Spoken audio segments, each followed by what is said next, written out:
What is the latest goings on with the Tampa Bay wideouts? Do you need to adjust your special teams drafting strategy for 2026? And what is the deal with Lamar Jackson and that Baltimore Ravens offense? Plus, tonight we have the 10th place team co-owner in the FFPC Big Gorilla, Josh Peschke, joining us tonight to talk much ado about that. Plus, the Mark Andrews contract, Michael Wilson, Adonai Mitchell, and so much more. Stick around. We've got a great show for you. Ferrell Elliott is here. I'm Eric Balkman. Your high-stakes fantasy football hour starts now. Can't stand the pressure. I've seen greater men than need a lesson. Broadcast live and heard around the world, you are now watching the most entertaining hour of radio on the planet. Welcome to the High Stakes Fantasy Football Hour presented by myffpc.com with your hosts Eric Balkman and Ferrell Elliott. The High Stakes Fantasy Football Hour is your home for analysis from the best players in the world. And now, because no one else was available, here are Eric Balkman and Ferrell Elliott. Solace in the scripture. Are we not all our father's sons? I became a man. Nobody ever told me what a man was. Thank you, Rob. Greetings and salutations to all of you Balkaholics and Ferrelliacs. Welcome to the latest episode of the High Stakes Fantasy Football Hour presented by myffpc.com. That's myffpc.com. I am your slightly above average host, Eric Balkman. You can connect with me on the X at Eric Balkman. You know me from the RotoViz High Stakes Lowdown, the FFPC Insider Access Show on the Better Sports Network, and of course, the Fantasy Football Players Championship. My co-host is the definitive commissioner of fantasy football, Mr. Ferrell Elliott. We'll bring him on shortly. Coming up on tonight's show, we will be discussing Quentin Johnston and the other Chargers pass catchers in the wake of Justin Herbert's hand injury, what you're doing with them in league championship week for the FFPC. We'll also discuss what we think of Devin Neal as a sneaky start this week for the Saints against the Buccaneers, with Alvin Kamara expected to miss. And we'll also get a visit from Josh Peschke, who is one of the co-owners of the 10th place overall team in the FFPC Big Gorilla heading in to the championship round sprint in week 15. We'll get his thoughts on Kenneth Gainwell. We get his thoughts on so much more that is going on with the FFPC and the NFL in general for fantasy football upcoming here on the show tonight. I want to remind everybody that you can connect with us on X at hsffhour, learn more about Ferrell's Kentucky Fantasy Football State Championship at kffsc.com, facebook.com/hsffhour is where to connect with us there. Email the show, highstakesfantasyfootball@gmail.com if you have any constructive criticism or you have any questions that you want answered on the show. That's the place to send it to. Well, I'll try to get to all the chat room questions, X posts, and emails in the fantasy feedback segment coming up later on in the show. Thanks to our audio engineer, my best friend Bryce, and our producer and mutual friend Rob. Now I want to bring in the co-host with the most, the definitive commissioner of fantasy football. He runs the KFFSC at kffsc.com, and I'm counting down the days. A little bit more than 2 months till I see him in person at the Super Sunday festivities at Caesars Southern Indiana for the kickoff of 2026 drafts in the KFFSC. Please welcome in Mr. Ferrell Elliott. Ferrell, happy December to you, sir. Oh, buddy, it's so good to see you. How are you? Doing good, man. Doing good. Excited. How was Thanksgiving for you? It was fantastic. I'm still loving it, Balky. We talked about it last Friday night. You want to keep talking about it? I can talk about it all the time. I have many things to be thankful for. You know, we got a great Dizzles in the. There's something to be thankful for. You know, Tulane's currently beating North Texas. I'm thankful for that. We had the James, was it the AAC that James Madison and who are they playing tonight? Troy and James Madison are locked up in an epic battle. We had a snowball warning from the James Madison athletic director tonight, telling fans not to throw snowballs on the field. It takes the fun out of everything. Hey, he should go to Philadelphia and I was just go to Philadelphia and go tell Dave Turp not to throw a snowball. See how far you get. I'm assuming with James Madison, at least they're not putting batteries inside the snowballs, and they're not hurling them at Santa Claus. So there's that as well. Yeah, I actually forgot we did a show this past Friday on Black Friday. It was forgetful. It was forgetful. Yeah, we got some things right. We told people not to play Shakir, although our guest was fondly behind Shakir. Yep. And, so that was good advice. And you mentioned something very impressive, Alec Pierce, and you presented the question in a way that said Alec Pierce, the number one receiver from Indianapolis. And I said no, but he put up good numbers this past week. And I would love to see him emerge as that. Of course, playing with the great Pittman gives players, hey, that's the earliest we've ever got it in, by the way, 10:07. Playing with the great Pittman allows players to blossom and validates their presence with the team, a young player like that. So it's good stuff. Tom Smith wishing us a happy Friday. I almost forgot the other co-host with the most. We got Oinker hanging out tonight. Senior Oinker's over here, babe. Senior Oinker as well. He hasn't had much need for these sunglasses in Kentucky lately, right? But he is here. On the show tonight, hosting, we have two pigs, and then, of course, Oinker and Senior Oinker hanging out tonight, which is great. Ferrell, let's start off in Arizona tonight. That's where we go with this. Okay. I want to get your thoughts on this this post we saw from Theo Mackey, who covers the Arizona Cardinals for AZC Sports and AZ Central. Okay. Jonathan Gannon, the head coach of the Cardinals, good coach, stated that is he a good coach? Good coach. Used to be here at University of Louisville. Hell of a good guy. Oh, then okay, perfect. Then he's not allowed to be a bad coach. No. Jonathan Gannon said on whether Trey Benson is going to return to this season, quote, "Hope is not a great word, but I hope so. He's trying his butt off. He's just not there yet." I think it was Andy Dufresne in Shawshank Redemption said, "Hope is a good thing, maybe even the best of things." And clearly Gannon holds that in high regard because he didn't want to use the word hope with Trey Benson potentially coming back this year. The deadline coming up to activate Trey Benson from his 21-day window is fast approaching. And Gannon also said, we could I'm paraphrasing here a little bit, but Gannon said, we could have activated him, but then just not have him active on Sundays too. So that's a possibility.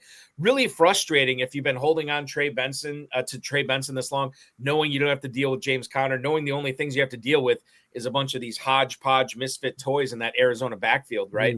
And now it sounds like he's not coming back this year. Ferrell, if you do have the ability to make waivers Sunday morning, if you are in the playoffs, if you're playing for a championship in the main event, in the Fantasy Football Players Championship Big Gorilla, do you view Trey Benson as now a guy that you need to drop to find another injury away type running back that does have a chance of not only playing this season, but not on IR at this point?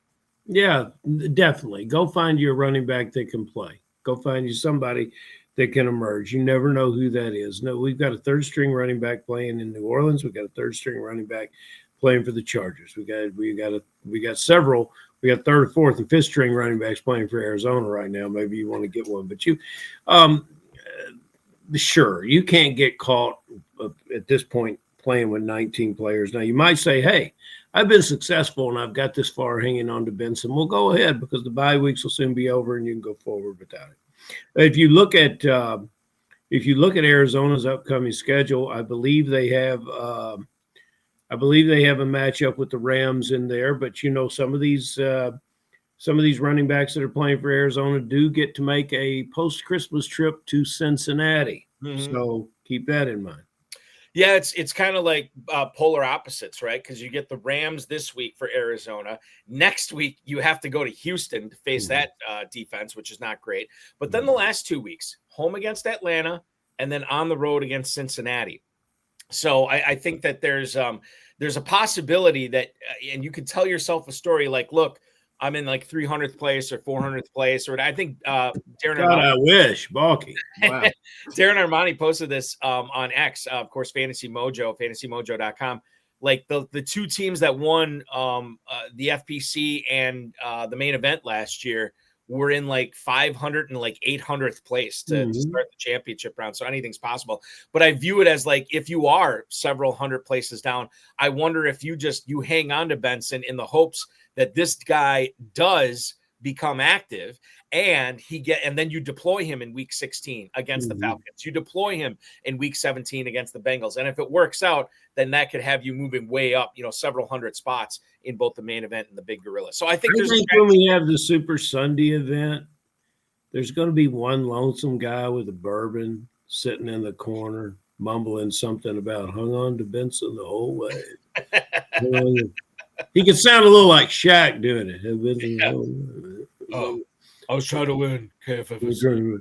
I hung on to Trey Benson way too long. And the price. No, it's a possibility. It is a possibility that it could work out, but more than likely, I think that you know, if you are playing the odds, it's probably not going to be a play that works out for you. Probably not. What do you say? A non-zero chance? Isn't non-zero chance it works out though? Non-zero chance it works out.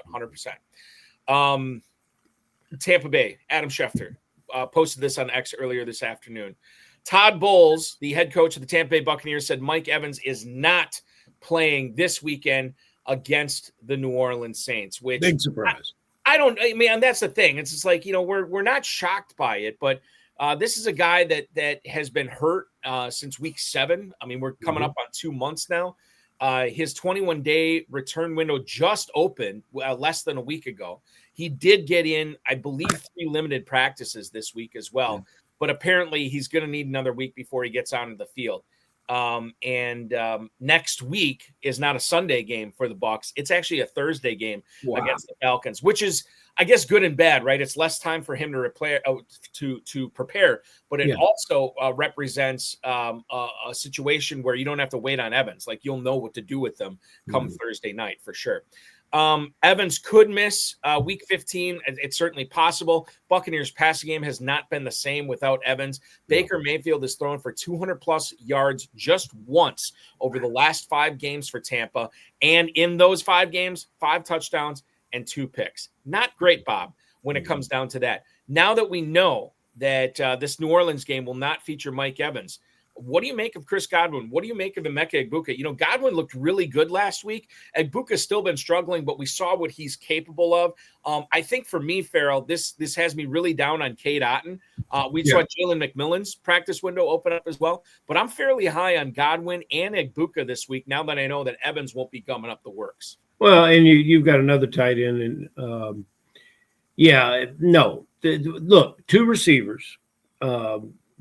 Godwin did a good job of getting open in the past week's game. That's what you roll with because you've got those 2 players, and you probably don't have anyone better. If you do, you went damn 0 running back the whole way. So that's kind of about all you've got to say about that. Those 200 yards. Enough of those 200 yards will go to those 2 receivers to make it worthwhile. And that's what you do there. And, you know, the Baker Mayfield guys that absolutely love him, they sure had a great half year. And I bet you when we get back to Planet Hollywood and gather in 2026 in September, they'll be back on board. You know, they would have forgotten this because the ones that love him absolutely love him. Now, when we get together in Louisville for Super Sunday, there might be a little wounds in the Baker. You know, might be some guys with some memories that are still too fresh to pull him up the boards like they usually do. Which makes him a great buy for everybody else drafting on Super Sunday. I'll be one of those guys drafting Mayfield. Let's talk about Dalton Kincaid, Ferrell.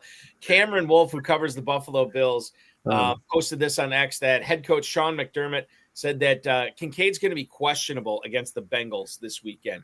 McDermott said he would need to see Kincaid look, quote, functional to play. I don't know what that means. I don't know if Sean McDermott knows what that means. Yeah, he does. Kincaid has been limited in practice, not only this past week, but the week before as well. It sounds like, I mean, this is probably the closest he's been in the last 3 weeks, and it's the Bengals who hemorrhaged fantasy points to tight end. So we really want to see that. We want to see him active. We won't know until an hour and a half before the game starts.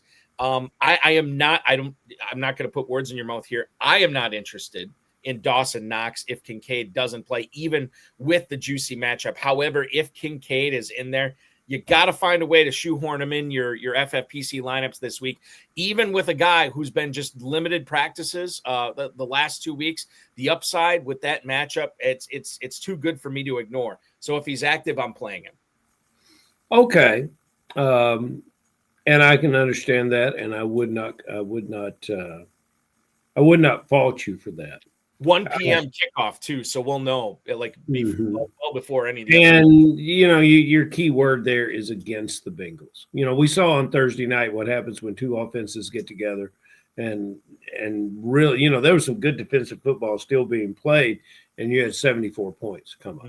And from time to time, that group of Cincinnati defenders can make a play, but overall they're falling way behind that offense. This could be another big scoring game, so why not go ahead and and fully functional Balky, I suppose that means can run the routes, make the catches, make the blocks, do all the assignments. They don't want a part-time tight end that, is not physically able to do all those things. So I guess that's what fully functional means. I'll tell you who's fully functional once again tonight in the chat room, the Dizzle, letting us know how he really feels about Dalton Kincaid. Yes. Dalton Kincaid sucks and gets hurt all the time. What a total bust. Yeah, you know what? And then he said it again.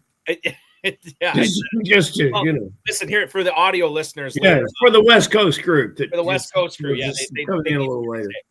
But I will say, in regards to Kincaid, yeah, he has not lived up to his draft capital. And I'm glad we got the Dizzle and Tom Smith tonight, because that's who we got. We got that. Yeah, Kincaid has an all-time Hall of Fame quarterback and does not produce.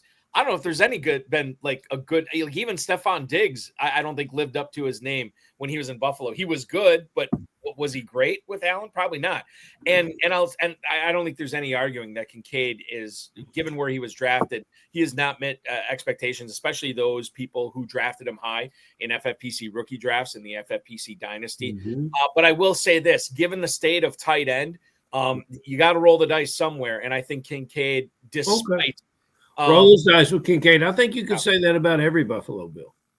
Not everyone. There's certain ones I would not Give me roll one. the dice with. Give me one. Keon Coleman, not rolling the dice with him. You could say that.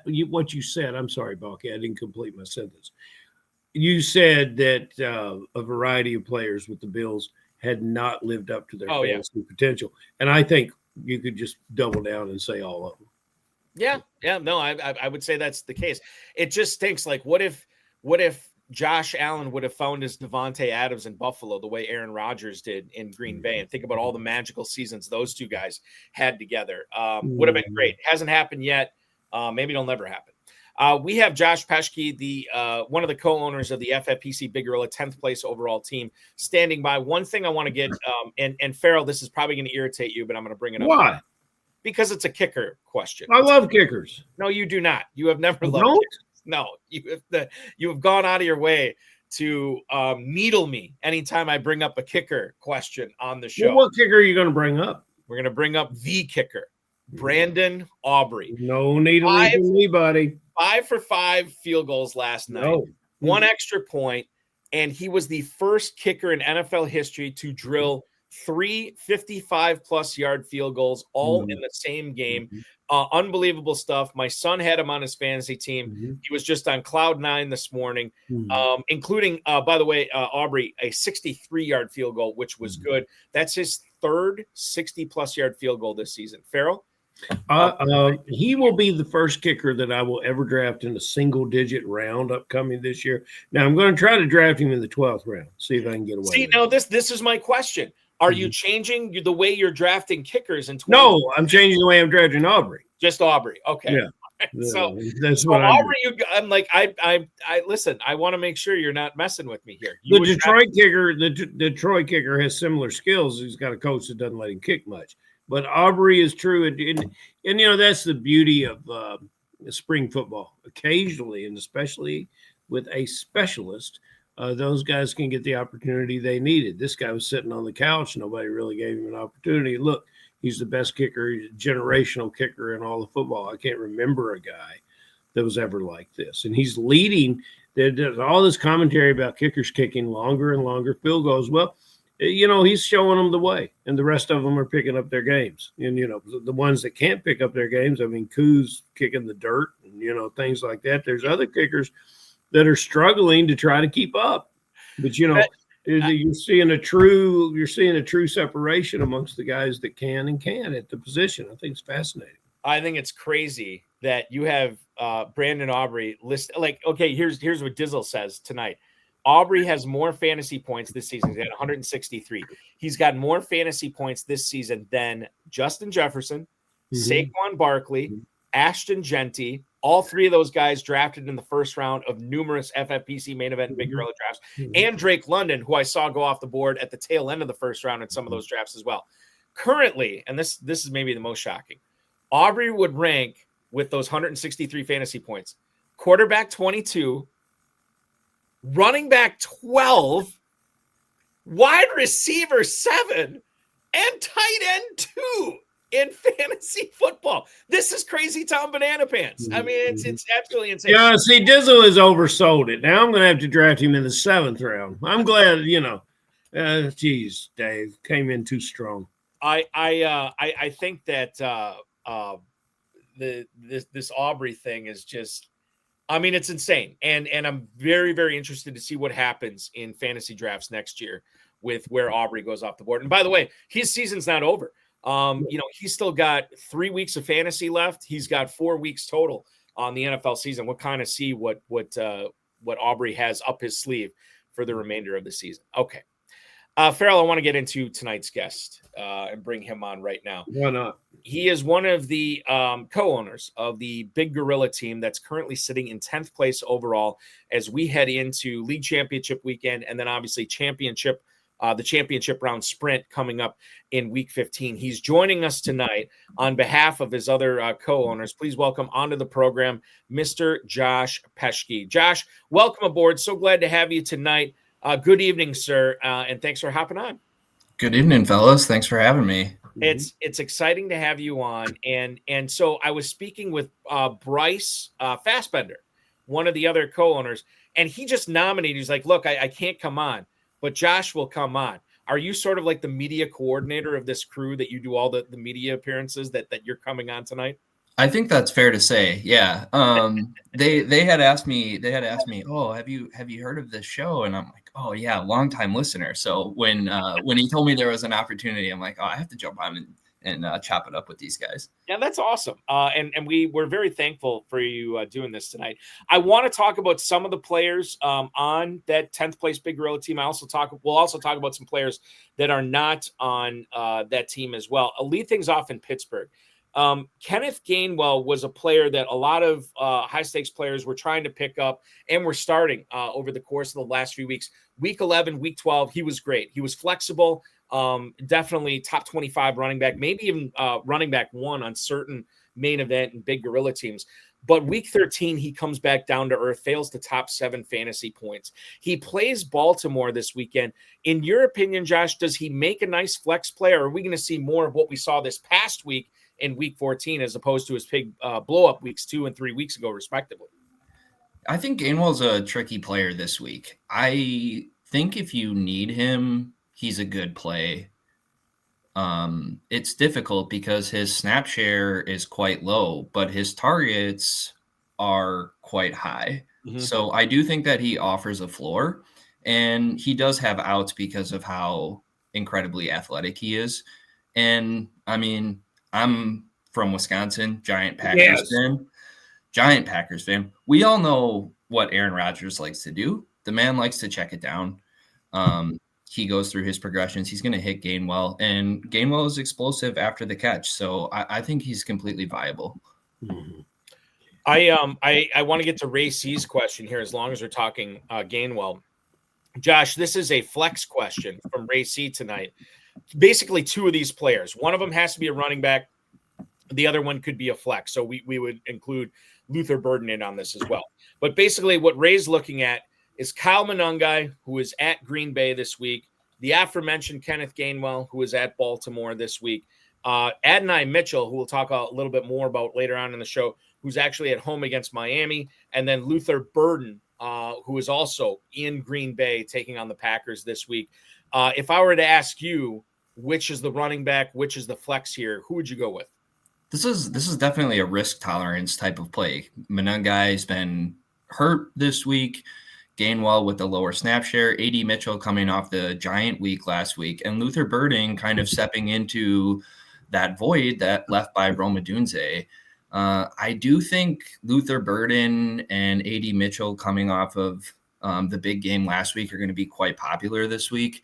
And I think Monangai is going to fly a little bit under the radar. Mm-hmm. Packers are usually pretty susceptible on the ground. It's been an Achilles heel for many years now. And Monangai has kind of seized that goal line role. So while Swift has been awesome this year and every year for the past few years, I like Monangai here. And I think Luther Burden is pretty interesting. He came into the draft with pretty high pedigree. He's an explosive player, yards after the catch type of player. And the Bears are going to be fired up for this game. So you are going with Burden and Monangai here to answer his question? I like the Bear. I like the Bears here. Ferrell, I'll ask your opinion in a second. I agree on Monangai. That's the running back for me. But Adonai Mitchell, hard to disagree with what he has been able to do since becoming a Jet. He has seen 19 targets over the course of the last 2 weeks. He catches 8 of them last week, goes over 100 yards, gets into the end zone as well. I do like him a little bit more than Burden against the Dolphins. The one thing I will say, Burden doesn't have to deal with Roma Dunze this week, who's been ruled out with, I want to say, an ankle or a heel injury or something lower body. So he will not be playing. So Burden probably going to have more snaps out there. So there is something to be said for that. I feel confident Monangai. I lean Mitchell over Burden. Ferrell, how would you weigh in on this question from Ray C?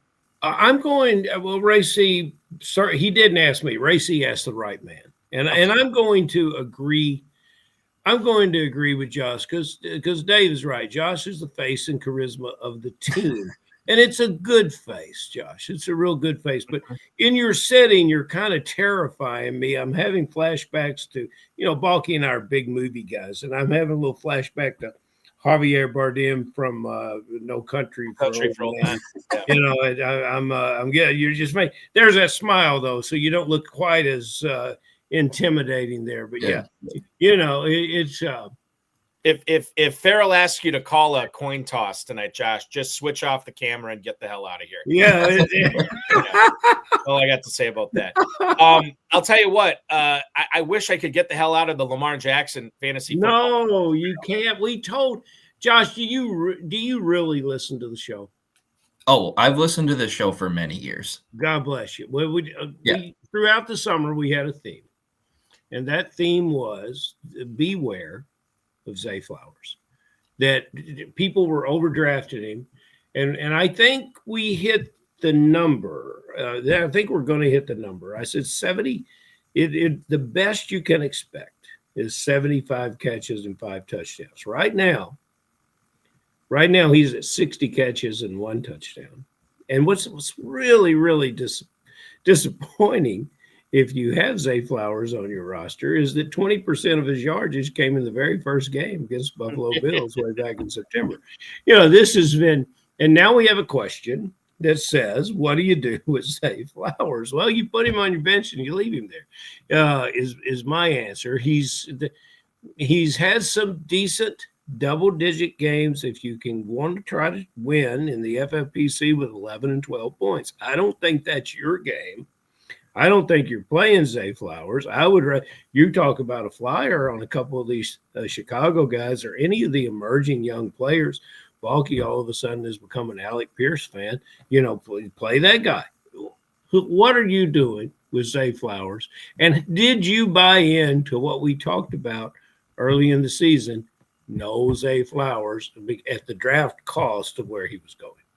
No, I think that was a sharp take, buying into Zay Flowers on a run-first team with a run-first coach and an organization committed to the run. I think it's a pretty hard sell, especially considering Lamar's tendency to target the tight ends in the red zone. It kind of just narrows the paths for Zay Flowers. He doesn't have a ton of outs. So I think you guys were sharp in that take.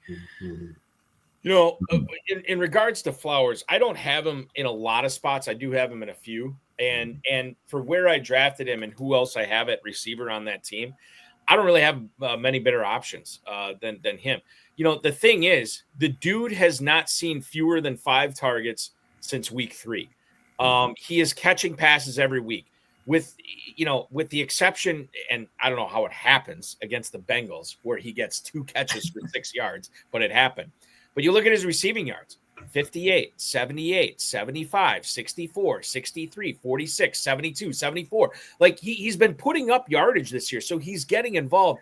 I understand there's maybe a little bit more limited upside, but I don't really feel better about a lot of other receivers on my roster that I would plunk in for a guy that's consistently putting up 50, 60, 70 yards a week. No Balky, with no touchdowns and limited catches. Right. He did. How many? A review of the rules, and Josh probably knows these rules better than anyone. But a review of the rules, FFPC, no points are awarded for targets. It's in the rules. Yeah, it is. Yes. Yeah. Are you guys buying into a little bit of a Lamar Jackson bounce back after his recent Twitter? Yes, sir. In 2026. Yes, sir. In 2026. Yeah. Here's the thing, and I said this after listen, I know likely fumbled at the goal line. The touchdown that Flowers caught probably should have stood on that OPI. I mean, that was really, really bad. Yeah, that was bad. Questionable at best. So if he throws for 2 touchdowns and 250 yards, if those touchdowns stand, those plays stand, then we're probably not as concerned. But I did say after that game, and maybe I had emotion get the better of me, but I just said, you know what? If this is what Lamar Jackson's doing against the Bengals, I don't want to be in business with Lamar Jackson anymore. He gets the Steelers this week. I don't view anything as I don't view this as a game where he's going to bounce back regardless of anything that's going on off the field this week. I don't speak in absolutes. I understand the possibility that there could be a bounce back here tonight or this week. Beg your pardon. I just don't see it happening. I'm not holding my breath on it. That's where I stand on Lamar Jackson. Okay. Let's talk about Washington. Are you going to go to your dynasty leagues and propose trading Lamar for Aubrey? You could do it. Somebody might take you up on it, Balky. I'm telling you, now's the time. You know what it is? Now's the time to trade Aubrey for Lamar Jackson for the 2026 revenge season when Jackson wins the MVP. I don't know. Speaking of winning the MVP, a guy who will still be on the short list of winning that award in 2026 is a guy that is expected to make his return this week for the Commanders, and that's Jaden Daniels. Specifically, I want to talk about the Washington pass offense here. Deebo Samuel, I believe, is in your starting lineup for this 10th place team for the Big Gorilla. And I'm wondering, Josh, your take on whether, McLaurin coming back was also good for Deebo Samuel, opening some stuff up for him. McLaurin looked really good. He did not look like a guy that had been shelved for the last 2, 3, 4 weeks or whatever it was. And Deebo Samuel's numbers did not suffer. I mean, he still had a pretty good game. Do you view like this offense now with the return of McLaurin and Daniels that Samuel's becoming, I don't want to say must start, but hard to bench? I think he's really hard to bench. He's worked his way into the primary role. I mean, let's think back just to the beginning of this year. I know it seems like forever ago, but Jaden Daniels was the tide that lifts all boats. And every indication from the organization is that he's completely healthy. And that's a bet I want to make. And so taking the leading receiver, I think that's worth looking into. And I love Terry McLaurin. I think he's an all-star player. Mm-hmm. But Deebo Samuel has a very favorable role. And, yeah, things are looking up. Go ahead, Bob. Yeah, he got just Deebo Samuel last week against Denver, the number 1 defense in the NFL, or number 1 fantasy defense in the NFL. 2 carries, he gets that game. He also saw 7 targets, cashes in 5 of them for 64 yards. That's against a really difficult defense. I would say Minnesota's a pushover this week, but definitely not the same type of defense as what Samuel was facing last week. So I'm on board with him in week 14. He gets the Giants in week 15. The Eagles in week 16 isn't great. And then that juicy matchup on championship weekend at home against the Dallas Cowboys. That's going to be fun. I think Samuel's going to be an interesting guy for the championship. Isn't Justin Jefferson due for a breakout game here too? Couldn't he push the pace of this game a little bit? He's been quiet for many weeks, and a superstar player like Justin Jefferson, if he opens up this game environment, that could be wheels up for Debo. You would have to point it. Yeah, that's good. That's good. Balky, I would have preferred if you would have referred to the fact that McLaurin last week was fully functional.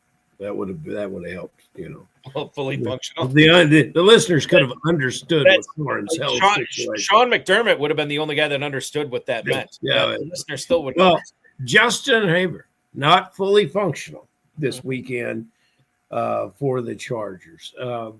We want to focus on one question, but we could go a lot of ways with this. The player that with the downfield routes, but that I really appreciate, that I think can catch the ball all over the field and will run the routes to do so, is Quentin Johnson. I believe in Quentin Johnson. I think this is a player that I would go forward with this weekend. But I would like to, to expand and talk about a variety of Chargers players, because a couple of weeks ago, people that had picked up the young tight end Gaston thought that, that they had received nirvana in the waiver wire, and that they were.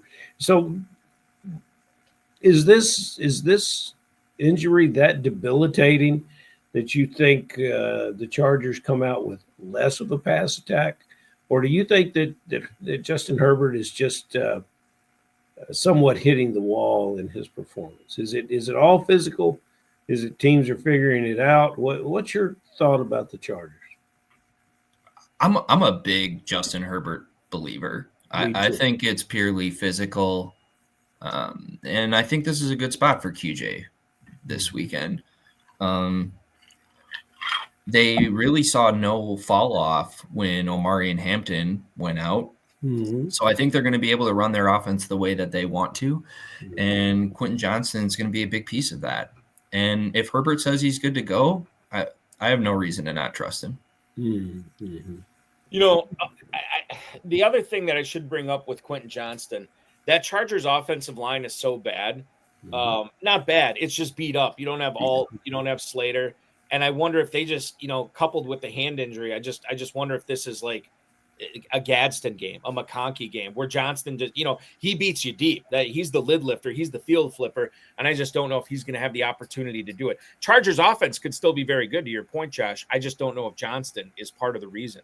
It's very good. Is it, guys? Do you think? I feel that we could come on the show and say, man, that team's offensive line is really, really having a poor run. And I think we would be saying that damn near about every offensive line in the league. Can you think of an offensive line that is consistently providing everything the quarterback needs, the pocket? Maybe Philadelphia. I don't know. But can you think of one? I mean, I think Kansas City's been pretty good so far this year. I mean, good enough. I think Green Bay has really developed their offensive line over the course of, I would say, within the last 3 weeks, they've come together with everybody healthy there. I don't know, man. Like, Buffalo, I think, has been very good this year. There are offensive lines that have had strong seasons. But to your point, Ferrell, I think a lot of the times when we're talking offensive line on the show, we're talking about it not being up to par. No, it is never. I think about Indianapolis, the production of the running back and the wide receivers, the maturation of the quarterback, they have to be doing something right. Yeah. But I just wonder sometimes the physical aspect of the performance of the great speed rushers, the great edge rushers in this league, and how much more athletic they are than the guys playing left and right tackle. And it's just something I was thinking about. Yeah. Something that the Dizzle's thinking about right now. I don't want to throw this up and so it doesn't get lost in the wash here. He has to decide which Bears wide receiver to play this week against the Packers. Do I start Burden or the most consistent underperformer, DJ Moore? And I just looked this up. DJ Moore for full PPR leagues like the FFPC has had 2 top 25 finishes all season among receivers. That came in week 9 against Cincinnati, where he had a 17-yard touchdown run. And then another week it would have been 12, 2 weeks ago against Pittsburgh, where he caught 2 touchdowns. Other than that, wide receiver 46, 59, 29, 53, 40, 41, 34, 131 when he put up a bagel against the Giants. Wide receiver 72, wide receiver 65. Now, it's not like Luther Burden has been that much better consistently over the course of the season, but I do think these are players moving in opposite directions.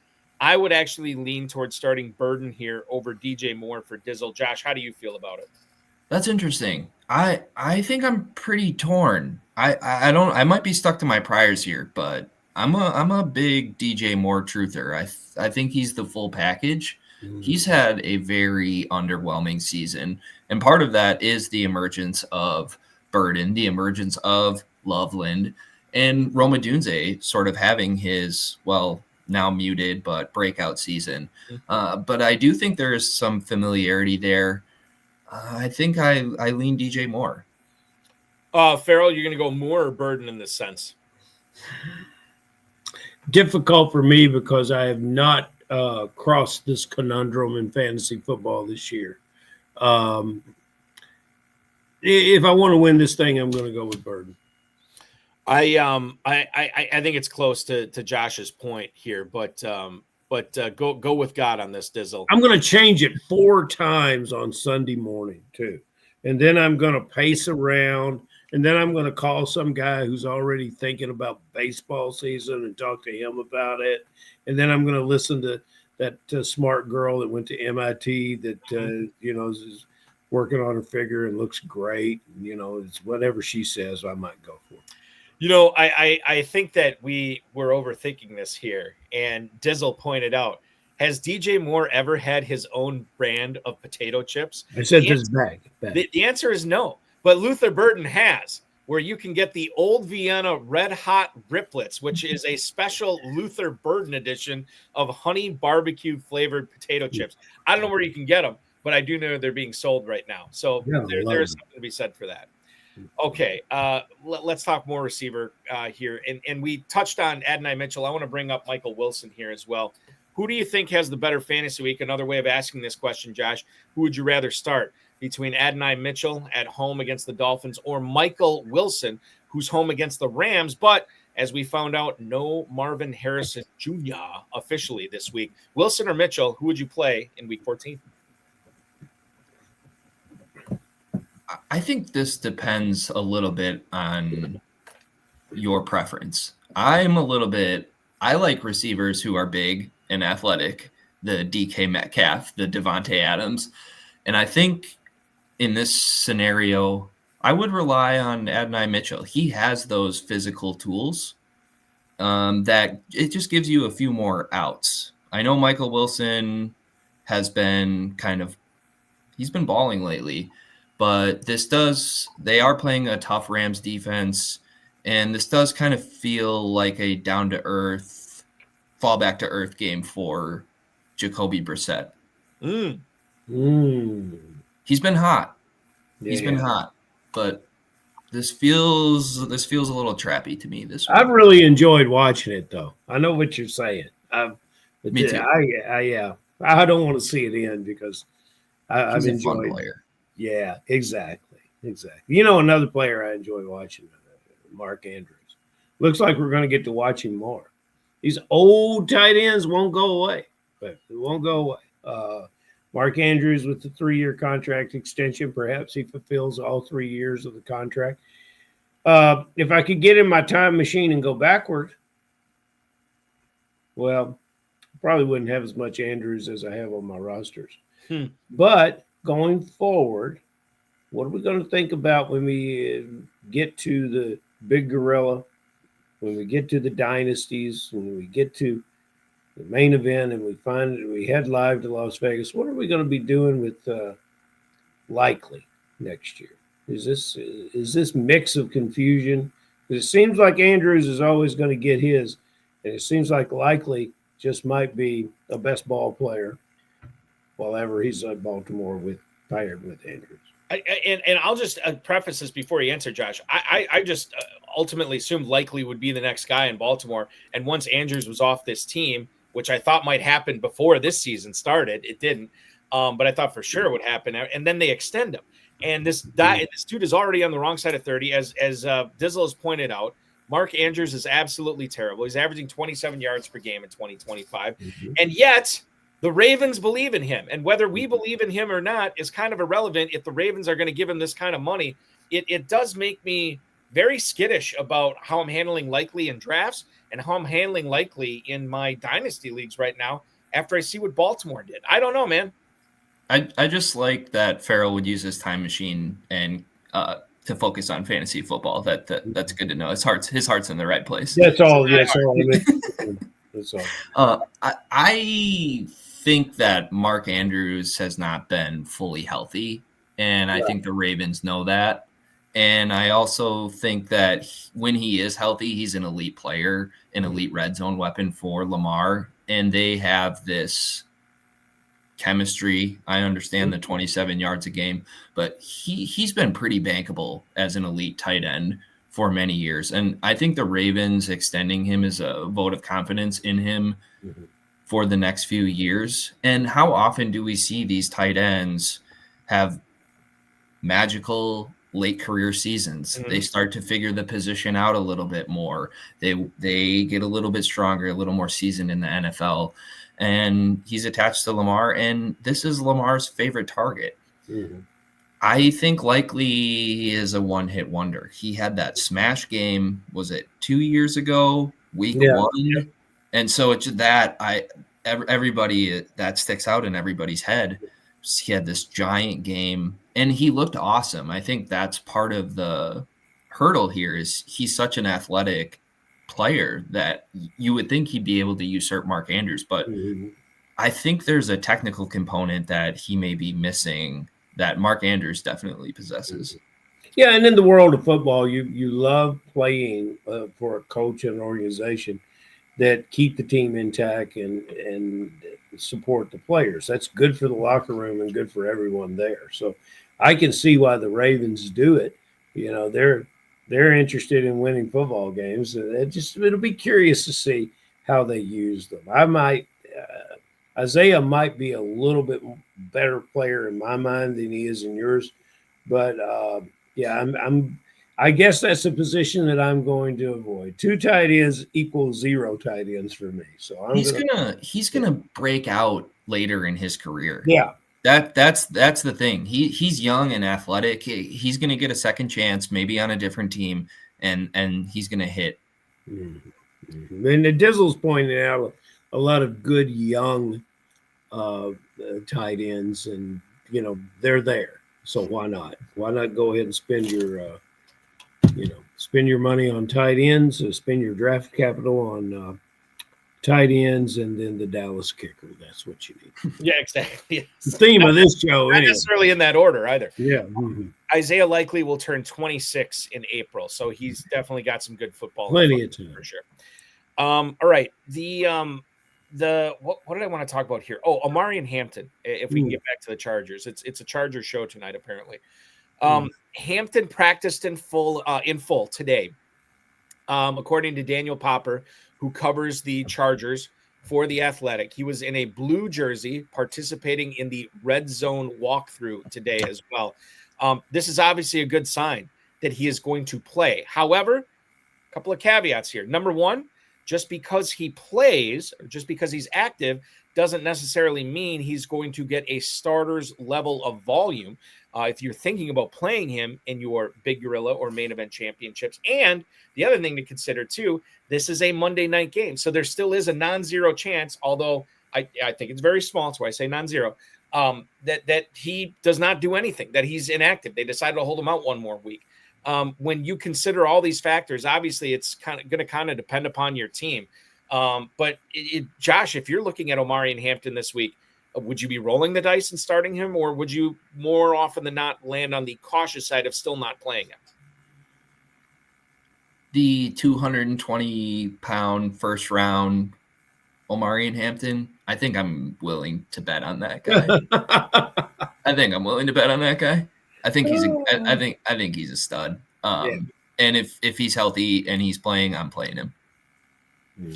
It is one of those things where you bet on the talent, right? You bet on the pedigree, and certainly if I'd be really ticked off if I didn't play him because I thought he'd be on a snap count or I thought that, Vidal coming off a big, week 12 or week 13, whatever it was, is going to handle, 40, 50, 60% of the workload. And then Hampton scores 2 touchdowns. It'd make me sick. Mm-hmm. So I do think you have to look at that as well in trying to kind of suss this out and figure out what you're doing with Hampton.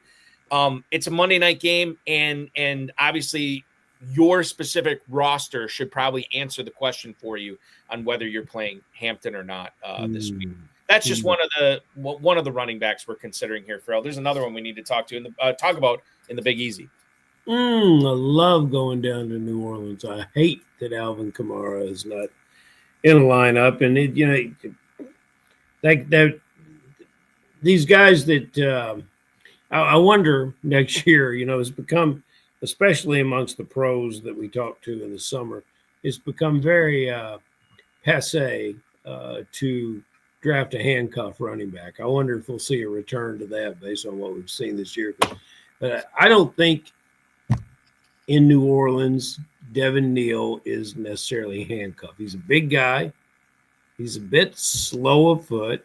Seems to catch the ball really well when they're in the chase position and down by a couple touchdowns in a game. And the rookie quarterback, to me, I think that's necessity that's all that's available, and they're dumping it off. But your thoughts on whether you start Devin Neal and his 3.5 per yard average, and we're looking at a guy that's, I think maybe 150 yards rushing this season. In other words, does this player, given the opportunity, go beyond what we've seen so far?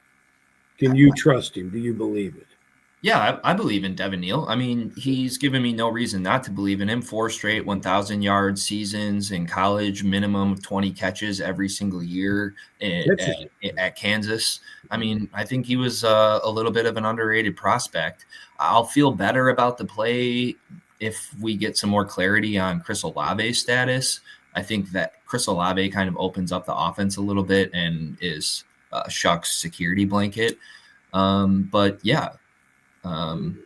He can catch. I think he's got some outs. He's a good pass catcher for that size, and he gets rolling. Now, that was how he did it in college. I don't know if he's going to roll over anybody. Okay. I'm curious about this player for next year, and I'm wondering where he is. We've got another young running back here, Miller, in this group that's not available. So I'm just curious about next year. There's a lot of guys, Josh, that are talking about next year. These guys are the complete opposite too. It's really interesting from the Saints organizational perspective, because Kendre Miller is this giant, fast, big back who can catch.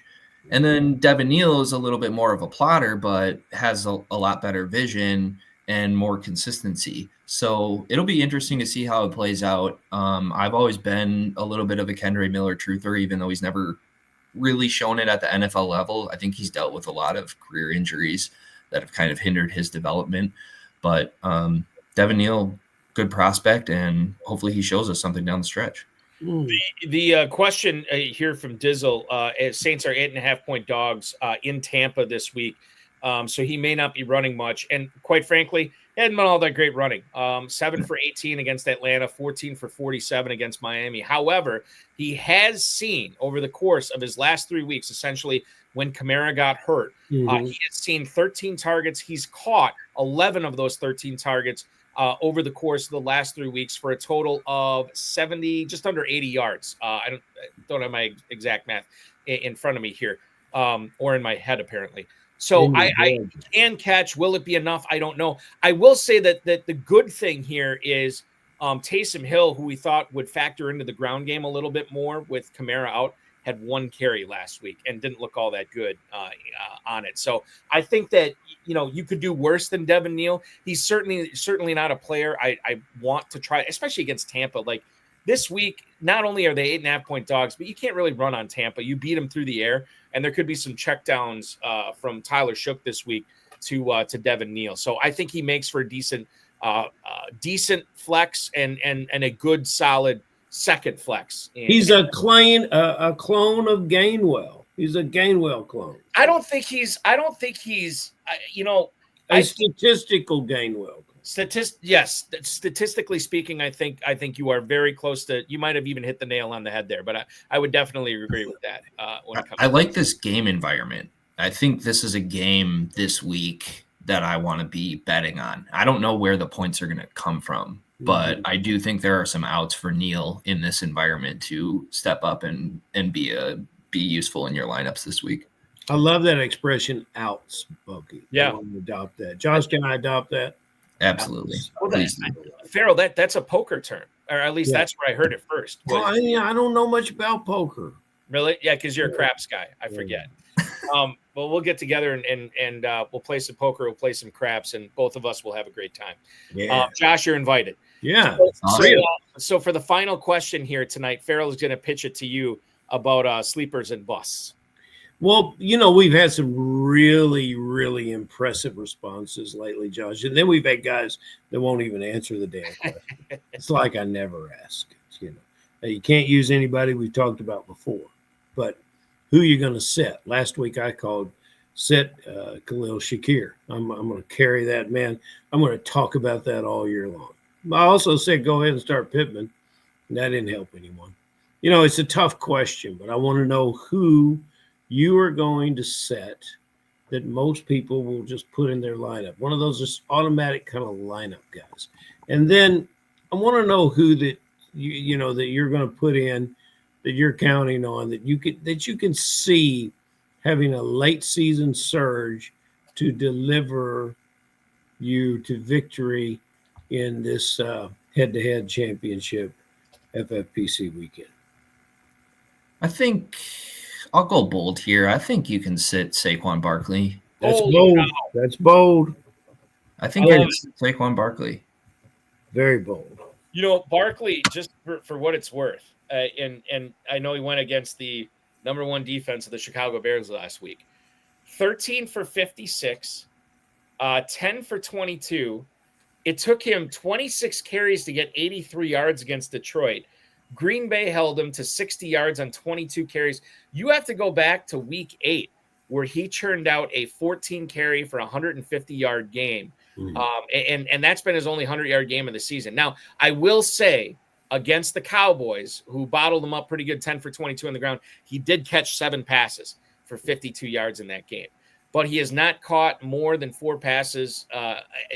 Besides that game, he has not caught more than 4 passes in any game this season. A very underwhelming performer so far. And as we head into week 14 on the season, this dude has a combined 6 touchdowns on the year, which is not great. I mean, it's not terrible, but it's not great, especially when you consider the draft capital. Now, I will say, Josh, to go bold and say sit Barkley, you're going to have some pretty good running backs. Gainwell over Barkley, Josh. Are you going to do it? Devin Neal over Barkley, Josh. But, I mean, with the return of Bucky Irving, I mean, I would play Irving over Barkley this week. Well, sure you would. You have tough decisions if you have one flex spot left and you're looking at Breece Hall or Saquon Barkley or Quinshon Judkins versus Saquon Barkley. I think these are, or even guys, RJ Harvey or Saquon Barkley this week. I think none of these are slam dunk decisions. Kirk would start Pollard over Barkley. Yeah, he definitely would. Is there a sleeper that you can give us in week 14 here, Josh? Yeah, you kind of touched on it. I like RJ Harvey this week. Yeah. Oh, you gotta love that. Against your Raiders, Ferrell, and you're back. To get those Denver guys on it. And I love that. How many touchdowns last week for RJ Harvey, Josh? I know. Oh, did he score? Did he score last week? I think he scored 2, didn't he? Did he score 2? He scored 2. I talked to a good player today that's had a successful season, and he was engaged in a head-to-head against a team that had RJ Harvey, and he was unsettled that he was defeated. He said RJ Harvey had a game that he didn't, just a one-off game. I don't say that's a one-off game. I believe in young players getting better as the season goes on, and I love your selection of RJ Harvey. I don't know if I'm going to qualify him on sleeper, but I'm going to give you a pass on it because the player is just so damn good. And anyone that considered not playing RJ Harvey, I had him in my lineups last week.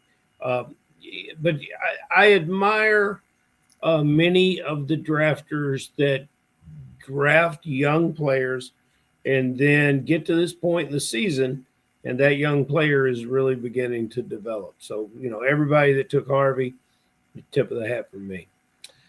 And I will say this to all the Harvey haters out there. This dude averaged 2.7 yards a carry last week, but he finished RB4 on the week because of those 2 touchdowns. Also caught 3 passes in that game as well, which obviously contributed to his performance.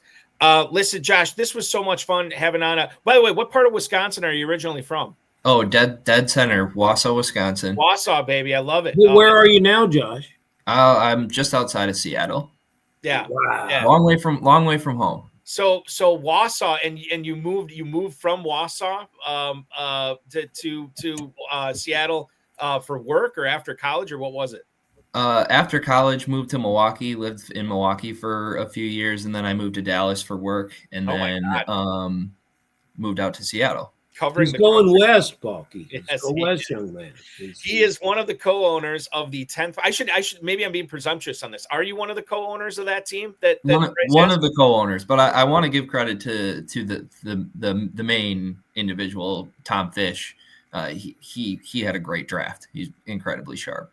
Yeah, and you guys are battling for a championship this week. You're battling for $1 million coming up here at the end of the season with the championship sprint getting ready to get underway in week 15. Thank you so much for hopping aboard tonight. I wish you all the best of luck, and don't be a stranger. Hopefully we'll talk again soon. Talk to you guys soon. Thank you so much. That is Josh Peschke, ladies and gentlemen, hanging out with us tonight. He is He's a cool dude. Yeah, very, very cool. Very cool. He's scary. Listen, he's from Wisconsin. He obviously is going to be cool, Ferrell. It's impossible. Most of my friends from Wisconsin are some of the coolest people I've ever met. That's true. Yes, they are. Let's do some rapid fire. Okay. Oh, actually, we got a starter sit right now from Sam Ball right now in the chat. Hi guys, I needs to win. Needs 2 wide receivers. Chris Godwin. I'm assuming that's Nico Collins. Yes. Terry McLaurin, Michael Wilson, and then Joe Burrow or Jaden Daniels. Okay, let's unpack the quarterback question here first. I am rolling with Burrow at the Bills over Jaden Daniels this week. How do you feel about Jaden Daniels taking on the Vikings? I'm going Burrow too. Okay, all right. So we're going Burrow there, and then we need to pick 2 of these receivers. So we're looking at Chris Godwin, who is at home against the Saints. Mm-hmm. We're looking at Nico Collins, who is at Kansas City. Mm-hmm. We're looking at Terry McLaurin, who is at Minnesota. And then we're looking at Michael Wilson, who is against the Rams this week. Now, I think for me, Ferrell, Collins is a must. I know it's not a great matchup, but I'm playing him. And I think the other one I play with no Marvin Harrison, I think I'm going to lean towards Michael Wilson here over Terry McLaurin, and I'm sitting Chris Godwin. Most of you guys will do that. Now, why do you not think Nico Collins is a good start against Kansas City? Okay, so number one, I think Kansas City's defense is pretty solid. Number 2, I also think that could be a knockdown, slug it out, low-scoring game. So I don't know.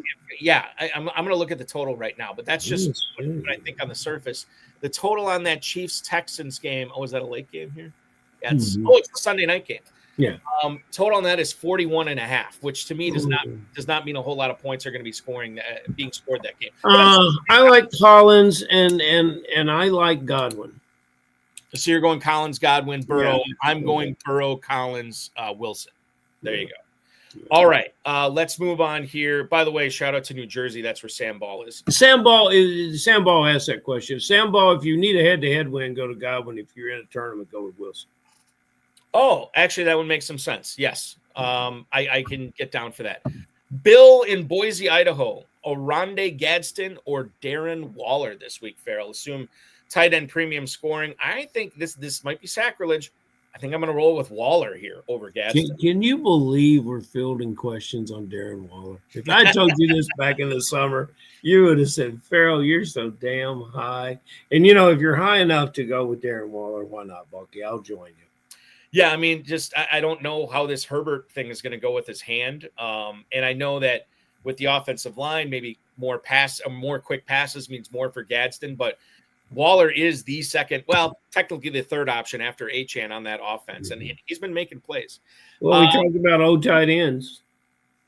Yeah, well, yes, and he's one of them.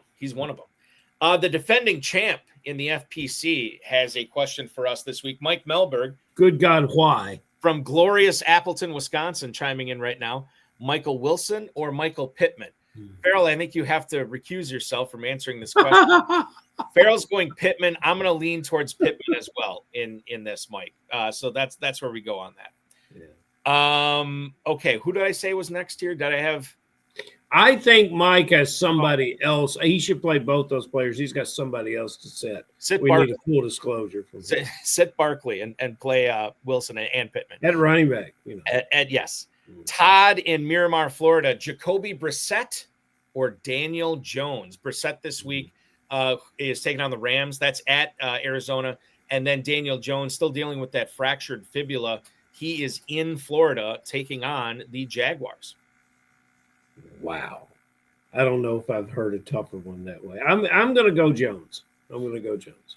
I'm going to go Brissett here. If you look at his, I mean, he has started or at least come in. He's played the majority of 7 games. His lowest passing total in any one of those games has been 258. That's true. He has failed to throw at least 2 touchdowns just one time.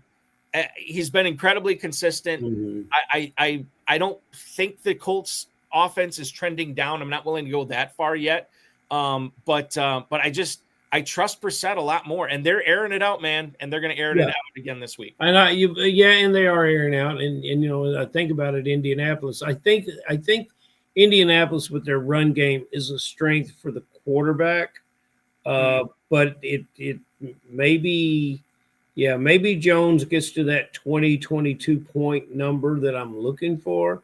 And maybe Brissett shoots past it. I have a lot of appreciation for that Rams defense. It's just a tough one for me. Yeah. I would like to return to this one next week and see if they score close in fantasy points, but they would get there in so many different ways.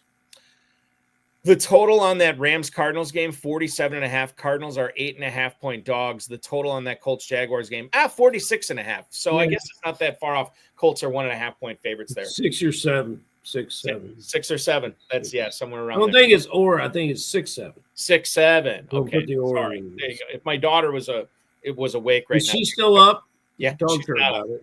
She is fast asleep.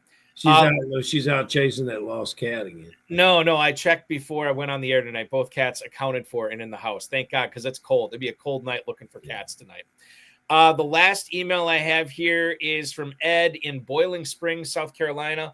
RJ Harvey, the aforementioned RJ Harvey at the Las Vegas Raiders, or his running back counterpart in the same game, Ashton Genty, at home against the Broncos. Ferrell, would you be sitting Genty in favor of Harvey in Week 14? Yes.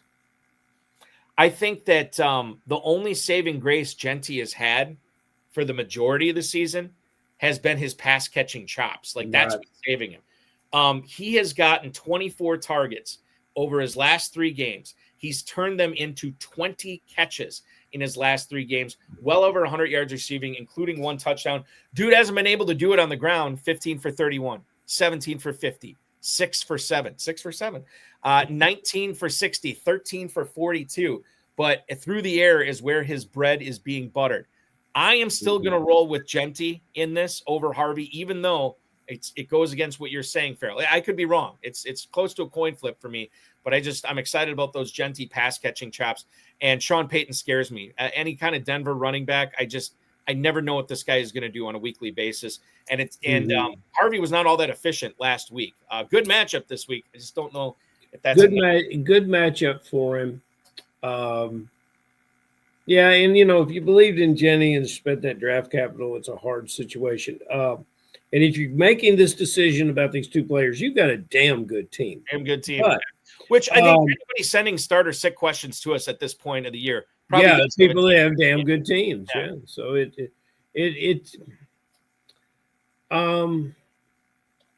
This one is tough, but I can see the Raiders being near shutout in this game.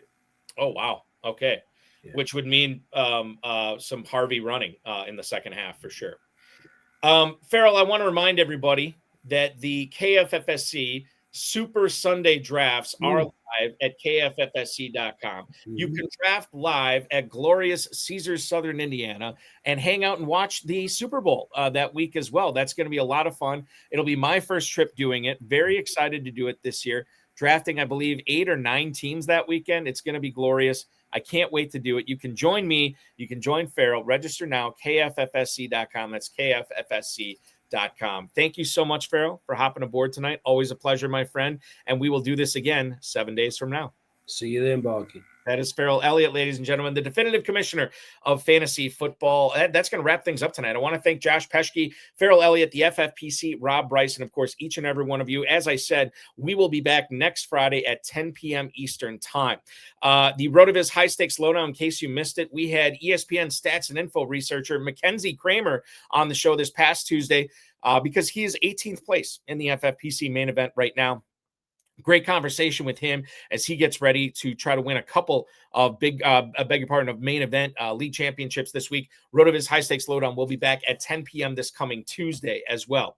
In case you missed last night's Insider Access show on the Better Sports Network, we had RotoViz's Thomas Emmerich on. A lot of fun talking with him. He is the host of the Remember That Game podcast on RotoViz. And if you haven't checked that out, even if you're not a fantasy fan, or perhaps especially if you're not a fantasy fan, it is a tremendous listen where he goes back into the annals of sports history, picks out a game, and then talks with somebody who remembered it well, was either there or has a special connection to the game. He had State of Washington Representative Adam Smith talking about that famous Mariners-Yankees ALDS game from 1995. Great listen. So check it out anywhere you get podcasts. He was my co-host last night. It was a lot of fun. We will be back this coming Thursday at 7 o'clock with Establish the Runs John Daigle, who will join me for 2 full hours, including some of that Falcons-Buccaneers game on Thursday Night Football. FFPC Weekly Challenge is live. No draft, no salary cap. Just pick 10 or 12 players. Win up to $2,500, 10, 30, and 100-team contest. Only one player per NFL team. So if you want Ashton Genty, you can't have Brock Bowers. If you want RJ Harvey, you cannot have Cortland Sutton. Sign up today, myffpc.com. That's myffpc.com. Remember to like this video, subscribe to this channel, comment on the video, share it with your friends, share it with your enemies, and get notified each and every time we go live, which will be Tuesday night at 10 p.m. Eastern time for the RotoViz High Stakes Lowdown. And then this show will go live 10 p.m. next Friday for the High Stakes Fantasy Football Hour. Thanks so much for watching, everybody. Really appreciate each and every one of you. Your weekend officially starts now.